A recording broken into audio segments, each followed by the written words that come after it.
సింగరేణి కార్మిక సంఘం హెచ్ఎంఎస్ లో జాగృతి లొల్లి మొదలైంది. హెచ్ఎంఎస్ యూనియన్ గౌరవ అధ్యక్షురాలుగా ఎమ్మెల్సీ కవితను ఎలా ప్రకటిస్తారని యూనియన్ అధ్యక్షుడు జుక్కల నారాయణ ప్రశ్నించారు.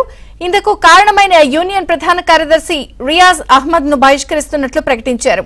30 ఏళ్లుగా రియాజ్ దోపిడీదారులకు కొమ్ము కాస్తూ జేబులు నింపుకుంటున్నారని ఆరోపించారు. సింగరేణి యాజమాన్యానికి తలవంచి కార్మికుల హక్కులను కాలరాస్తున్నాడని అన్నారు. దసరా తర్వాత హెచ్ఎంఎస్ కొత్త కార్యవర్గం ప్రకటిస్తామన్నారు అధ్యక్షుడు నారాయణ. తన నియంత్రణ పోకడలతో బ్లాక్మెయిల్ రాజకీయాలతో హెచ్ఎంఎస్ యూనియన్ ఒక గొప్పతనాన్ని నానాటికి దిగదార్చడం జరిగింది.